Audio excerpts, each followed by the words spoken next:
We are Rogue Media Sports. Have you ever brought your magic to Walt Disney World like, hey, we came to play? Did you tip your tiara to a Creole princess or get goofy officially? Step up like a boss and save the day? Or see what life's like under the tree of life? Did you? If you could. Would you? When we come through, it's true magic. 'Cause we came to play. Bring the magic at Walt Disney World Resort. You haven't heard about the McCrispy yet?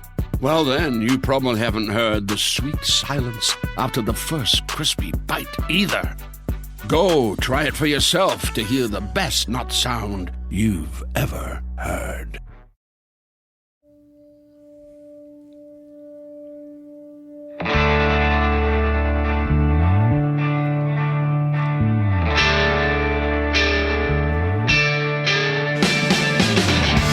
All right, it is Stretch Plays with Glenn Stretch Smith, former Cowboys scout and coach. You always look forward to this.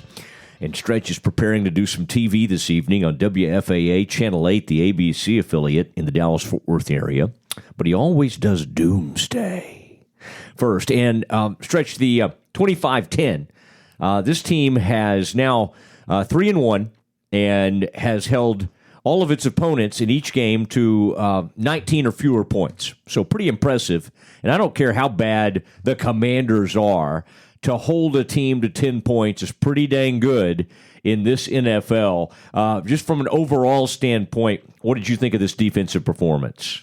Well, I mean, we've talked about this, week in and week out, and it's really, the job that the defensive coordinator, Dan Quinn, is doing and putting what I feel like are the pieces of this defense into place, and then they're interchangeable. I mean, you see guys moving up and down the defensive line. You see guys and you go, who is that? I mean, there's names mentioned that I don't think if you're not studying it all the time, you're like, well, who is that that's making that play? Who is Duran? I mean, who is Bland? Who is that? I mean, and I'm sure, okay, if you follow it, he was a 5th-round draft pick at Fresno, bye-bye. But the point is I think that when you look at the job that the coordinator is doing, when you see how he has all of these interchangeable pieces, he's able to move guys around. He's able to put them in position to get the matchups that he looks for. And then these guys are making plays. And you can tell this is a defense that is bought in to what they're doing. I mean, I know I used to sit and I would be looking at defenses in the past, and you would grade guys because it felt like they were loafing at times. You felt like guys were taking plays off. You felt like guys weren't finishing plays. I mean, weren't really going and chasing at the correct angle, retracing their steps. And I mean, you don't see any of that with this defense. And I think you have to start with the coordinator and an amazing job he's doing. They're obviously very well coached on that side of the ball. And I think it shows, and it's starting to show every week, and it's starting to show across the league what the team can do. I mean, the secondary, you see guys making plays. I mean, I see a different Anthony Brown. I mean, I see a player that's playing with some confidence, and he's not any different physically. He's not any different, other than he understands the scheme and he knows what to do. And so the secondary, you got corners that are playing with more confidence, that are not afraid to say, hey, if I'm going to sit right here and jump this route, I know I got help over the top with my safety.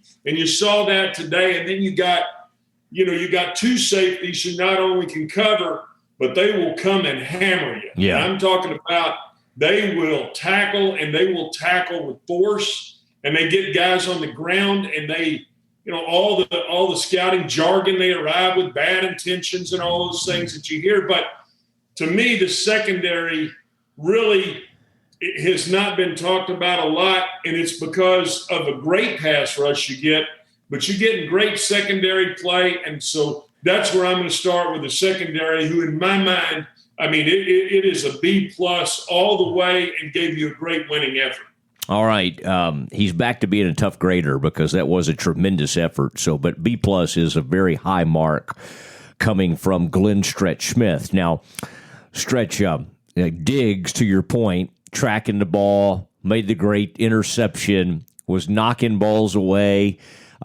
He does it with such ease and comfort, as somebody described it, that it's pretty remarkable to watch. It's uncommon is about the best way I can put it.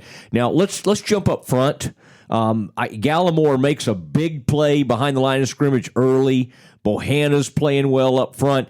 And then, Stretch, the ability for Micah Parsons. At one point, he lines up on McLaurin, who's supposed to be, a great wide receiver in this league. And not only did Parsons cover him, but he covered him pretty well. Like he was not even there to really make the play. I mean, that even to you who's kind of seen everything in this league, how rare is it to have a guy like Parsons who can line up and basically cover just about anybody? Yeah, he can cover anybody. He can run with anybody. He can rush from obviously an edge rusher. He can go inside and rush. I tell you, one of the best things I saw Tristan Hill drop into coverage and actually look up the slant, and they got the sack. I mean, that's what I'm saying. When you get guys buying into a defensive scheme, yes, Micah Parsons, we talk about him week in and week out, and he is a phenomenal football player, and obviously coming off of a Monday night football game where he had been getting IVs and was not feeling well. It was good to see, like you said, all of these other guys come in and play. I mean, Gallimore, Biggie Sue. I mean, you got guys up the hill, got guys up and down the roster who are contributing. And to me, that's the direction that when you look down the road, when you think about,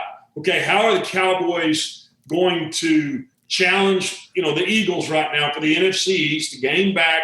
You think they're going to have to do it and continue to do it defensively. And when you see the depth that they have, you don't just because one guy gets a little dinged or Parsons came out for a play, you don't hold your breath like, oh my gosh, we're not going to be able to play with the same reckless abandon. And so, I mean, the defensive line is the key to this, and we know that pressure they're getting. I mean, you got to give that group an A, and the linebackers, to me, are continuing to do what you want them to do with Barr, Van Der Esch. They're continuing to be solid players, and I give that group a B. And so overall, when you look at the job that the defense is doing, I think everybody wants to talk about Cooper Rush, and I get it. That's a great feel-good situation. But right now, I mean, this defense is flying around. You don't see them. When was the last time we came on here and talked about the defense making mental errors? I mean, I can remember when we were 2 years ago, we'd come on here and you needed an abacus to count the mental errors that this team was having. And you don't see that right now. And so to me, that's the term that I keep using is these guys are buying in and they understand the scheme, and Dan Quinn is moving them around and putting them in their best matchups, and they're taking advantage of those matchups. Yeah, and on the offensive side, Stretch, after the game, Cooper Rush was quoted saying, hey, it's plain and simple. The defense is winning the games for us. And, of course, he's being somewhat modest, but I think he recognizes, and I think we're also seeing, last year was sort of stunning, the amount of takeaways and the big plays this defense made, but there were still kind of some leakages and some things that were going wrong at times. And this is maybe the second year in this Dan Quinn defense, and I think we'll look back on this stretch and think the ability to keep Dan Quinn, whether it was Jerry writing a bigger check, whether it was some of those other teams deciding they were going to hire other people, whatever it came down to, your ability to retain Dan Quinn for a second season ended up being a great thing for this organization. Now, on the offensive side of the ball, let's start with quarterback. Cooper Rush, another, I think to use one of your old terms, kind of a workman-like effort. The thing I like about him is that, I mean, that deep ball, he'll throw a really pretty deep ball, And then when he needs to, that one drive where CeeDee Lamb just boom, boom, boom, right down the field for like 65 yards on that one drive. And on that post, Stretch, I kind of want to get your take on that because, boy, that looked almost kind of Amari Cooper-like, selling kind of that outside fake. And then how you don't see a receiver on a post pattern like that generally get that wide open. How impressed were you with CD and Cooper on that drive and throughout the game? Well, I mean, they kept talking about, or Greg Olson did on the broadcast, about it was a double move. It's not a double move. The key in what made the play work was the fact that you had Schultz line up as a true tight end. They were playing quarters coverage, so 4 across the top. And when you don't bang the tight end, when you let the tight end free release into the seam, he's on the safety right now. And what you saw CD do was a really good job of widening the window for Cooper Rush. He just widened the window a little bit with his route and this way he stemmed his route and then back into the skinny post. The key to the play and the reason the play worked was because you allowed and got Schultz into that seam so fast that it had to hold the safety on the hash. Therefore, there was room for him to throw the ball, and there was well-designed play by Kellen Moore. Again, I was as hard on Kellen Moore week 1. We suspended them all, threw them out of school, and you have to give him credit for the design and how they went about designing that play. Here's the other thing. I mean, they used Farniok as a fullback multiple times in the game and then ran the big play action with him to the post for the 40-yard gain. So to me, it's about giving credit where it's due. Obviously, I'm going to give Kellen Moore a lot of credit there, and I'm going to give him the ability to say, you know what, he was able to put his players in position to be successful the same way that Dan Quinn was able to put his guys in to be successful. So, getting that formation down in that red zone and then getting the coverage you were looking for, set up an unbelievable play right there and a good throw and a good catch. I also like that they continue to kind of boot Rush out to his right. You can tell, Matt, he kind of likes to throw the ball down there in the red zone when he's booting out to the right. You saw Gallup run that baseline come across there when he knew his quarterback was moving. He ran across there. Rush makes a great throw. So, he threw 2 balls that were interceptions that they were called back because of penalties. That concerns me a little bit. You almost had an interception down there in the red zone where the ball got batted. But if you look at it in the whole, to me, in a 3-game set, which is what he's played, he's done a pretty decent job of taking care of the football, throwing it away when it's not there. Don't be afraid to live to fight another day. And what I like about him going in and talking about his defense, getting their offense off the field is he recognizes, hey, it's okay if we punt the football right here because I know I'm going to live to fight another day. And to me, that there's something to be said for a guy that's not pressing and having to press the ball down the field. Yeah, it sounds like about a solid B for Cooper Rush. The running game wasn't really there. The Commanders pretty much took that away, but sometimes those little short passes or screens can be an extension of the running game, as we've talked about before, and that looked pretty good, didn't it? Stretch Zeke getting out in the open field and kind of looking like the old Zeke. I mean, that had to be kind of refreshing to Cowboys fans. Again, while not a great rushing game for either back, to see Zeke get out in space and have about a 30-yard catch and run, I thought that was a nice moment for the offense. Yeah. You mentioned it right there, and I appreciate you giving me the grade. You're a hell of a teacher's assistant, Mosley, and I'm assuming you did a lot of that when you were over there at Baylor. But yes, in fact, don't interrupt me. I can see you leaning into the mic. If you interrupt me, you're going to be talking to yourself. I can tell you right now that when you look at how they're running the football, there's times when you think, golly, they get they get knocked back. They get a couple of 2-yard losses here and there. But what I like is they're not getting away from it. And when you don't get away from it, again, you're living to fight another day. And I think that's what Kellen Moore's doing. He's saying, hey, we got to get in a different formation.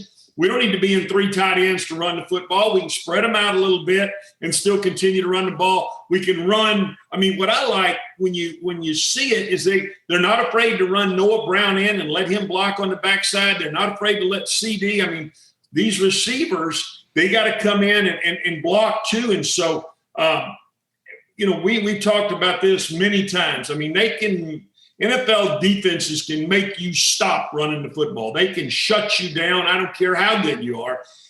And when they do that, you make them pay for it. And you saw that with what we just talked about, which was the post and the ability to make them pay through the pass game, through the play action game. I'm not gonna sit here and say I'm concerned about the Cowboys running game right now, because going in, you're going to stop the run and you're going to try to put the game as a defensive coordinator. You're going to try to put the game on Cooper Rush, and he's been able to function and win those games. So I'm not that concerned about the running game. I like Peters. I mean, inside at guard, he's a big body. I mean, I do like what the offensive line is doing. We're not seeing those holding penalties. You know what I'm saying? And I think you got to give them credit for that.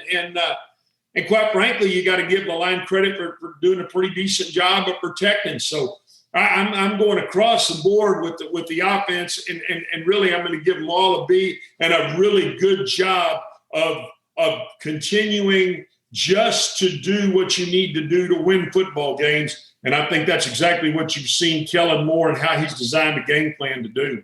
I like it, and I think they've got to learn from this.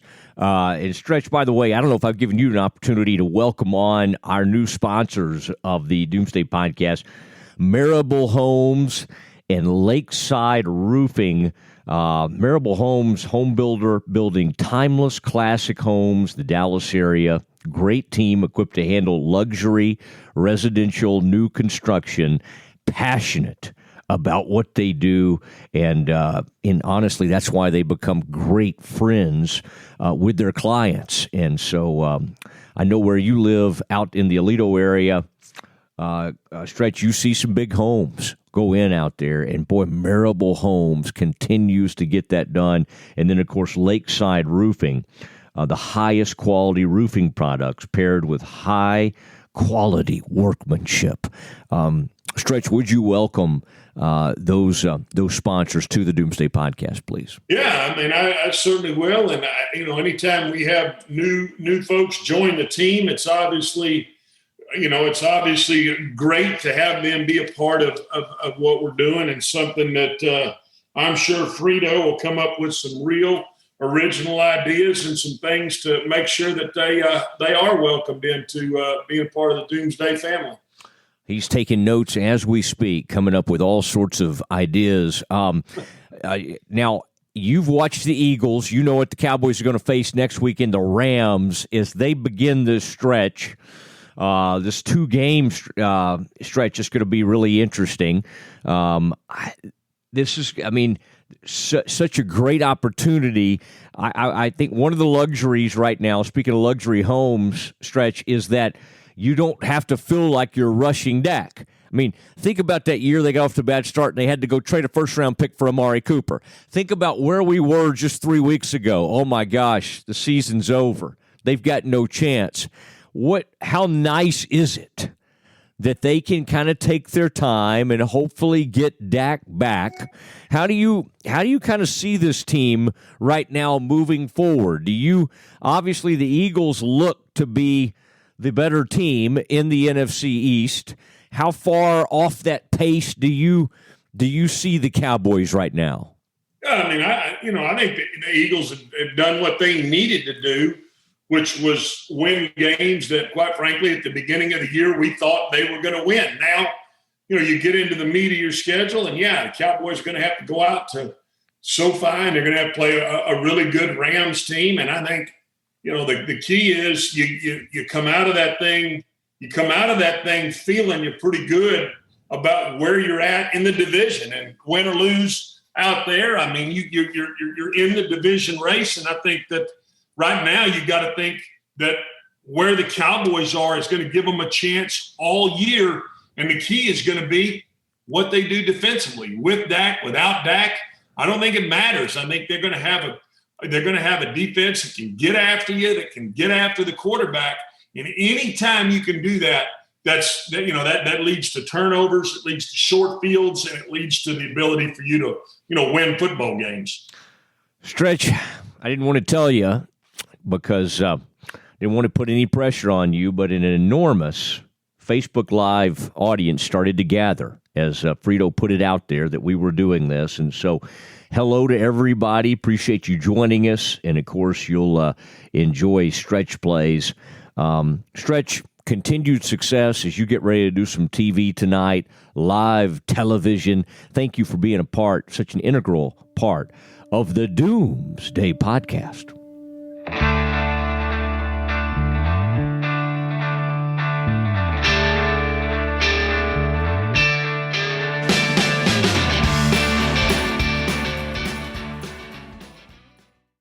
You haven't heard about the McCrispy yet? Well, then, you probably haven't heard the sweet silence after the first crispy bite either. Go try it for yourself to hear the best nut sound you've ever heard. Hey, it's Mark Goodman. And I'm Alan Light. On today's podcast, Record Store Day founder Carrie Colleton is joining us to discuss the April 20th RSD special releases. Plus, we'll talk live with our audience, the Sound Up Pod Squad, and find out who still listens to vinyl. And some updates from the Beatles universe. Oh, good. Sound Up with Mark Goodman and Alan Light, the only music podcast that matters. Get it on Pandora, Spotify, Apple Podcasts, or wherever you get your podcasts.